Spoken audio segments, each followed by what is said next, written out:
नमस्कार, आप देख रहे हैं प्राइम टीवी। वक्त है हमारी खास खबर का। प्रयागराज के भव्य दिव्य महाकुंभ में सनातन संस्कृति के आध्यात्म और आस्था के संगम से करोड़ों लोग अभिभूत हुए। महाकुंभ ने इतने दिनों के अंदर ऐसे कीर्तिमान स्थापित किए हैं जिनका टूट पाना अब असंभव है। देखिए इस पे हमारी खास रिपोर्ट। 45 दिनों तक संगम नगरी में भव्य दिव्य और अलौकिक नजारा देखने को मिला। हर कोई सालों बाद आयोजित हुए इस अद्भुत मेला में मंत्रमुग्ध होता दिखा।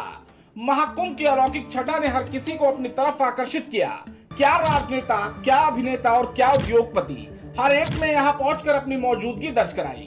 ट्रेनों में खचाखच भीड़, व्यापक इंतजाम से लेकर महाकुंभ में सब कुछ देखने को मिला। हरिद्वार कुंभ में साल 2010 के आयोजन में 7 करोड़ श्रद्धालु पहुंचे थे। वहीं प्रयागराज कुंभ साल 2013 में 12 करोड़ श्रद्धालु पहुंचे। प्रयागराज अर्ध कुंभ साल 2019 में 24 करोड़ श्रद्धालु पहुंचे। वहीं महाकुंभ यानी कि इस साल हुए आयोजन में 66 करोड़ से ज्यादा श्रद्धालु पहुंचे। महाकुंभ ने इस बार भीड़ के सारे रिकॉर्ड ध्वस्त कर दिए। दुनिया की सबसे ज्यादा आबादी वाले देशों से ज्यादा भीड़ इस बार महाकुंभ में पहुंची। रूस की जनसंख्या लगभग 14 करोड़, पाकिस्तान लगभग 24 करोड़, अमेरिका लगभग 35 करोड़। वहीं महाकुंभ में 66 करोड़ से ज्यादा लोग पहुंचे। जन्म जन्म के पुण्य मिले, चलो महाकुंभ चले। जी हाँ, ऐसे पैदल मार्ग के जरिए हम पहुंच चुके हैं संकट मोचन हनुमान मंदिर के पास, जिसकी भव्यता आप देख सकते हैं कि वहां पर मंदिर निर्माण के साथ साथ जो आपको बता दें कि यहाँ पर भी पूरी तैयारियां हो रही हैं। जहाँ एक तरफ टेंट सिटी पूरी तरह से तैयार हो चुकी है। आस्था के इस महापर्व में पहुंचने के लिए श्रद्धालुओं का हुजूम उमड़ता हुआ देखा गया। इसे प्रधानमंत्री नरेंद्र मोदी ने भी एकता का महाकुंभ बताया था। महाकुंभ अब पूर्णता की ओर है। अब तक करोड़ों लोग वहां पहुंच चुके हैं। करोड़ों लोगों ने आस्था की डुबकी लगाई है, संतों के दर्शन किए हैं। अगर इस महाकुंभ की तरफ नजर करें तो सहज भाव उड़ जाता है, ये एकता का महाकुंभ है। इस बार आस्था के इस महाकुंभ में हर कोने से लोग पहुंचे। हर दिन लाखों करोड़ों श्रद्धालु आस्था के इस महापर्व में पहुंचते हुए दिखाई दिए। सीएम योगी आदित्यनाथ ने बीते दिनों यह कह दिया था कि इस बार करोड़ों लोग महाकुंभ पहुंच चुके हैं। कि महाकुंभ में देश की आधी आबादी अब तक आस्था की पवित्र डुबकी लगा चुकी है। आज 60 करोड़ लोग यानी 60 करोड़ श्रद्धालु 13 जनवरी से लेकर के आज 22 फरवरी है, 22 फरवरी के बीच 60 करोड़ श्रद्धालु महाकुंभ में आस्था की पवित्र डुबकी लगा चुका होगा।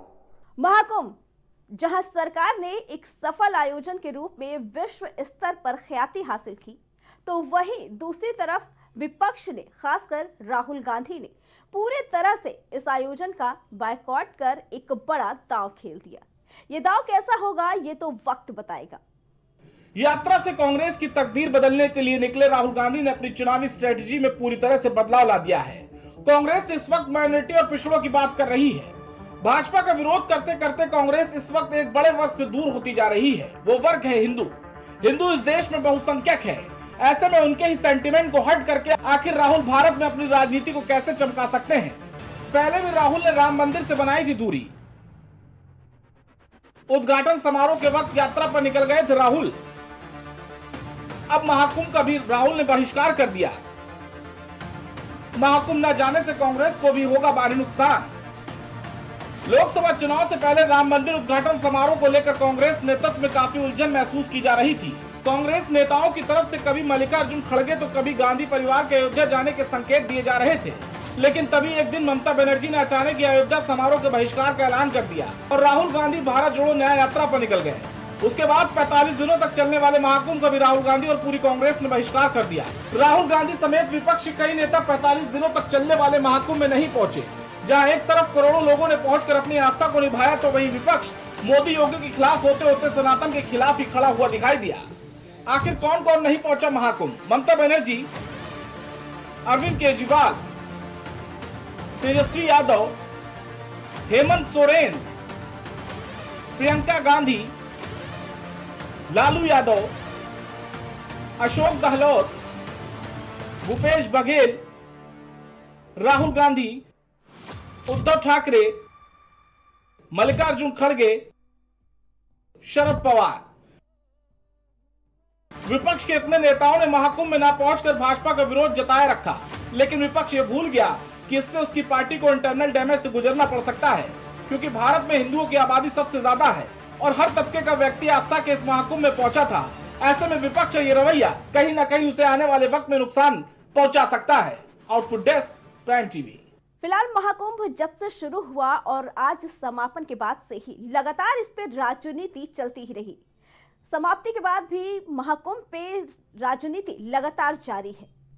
अब देखना यह है कि आखिर कब सनातन और धर्म के नाम पर इस देश में राजनीति होती रहेगी। हमारी खास रिपोर्ट में फिलहाल इतना ही। बाकी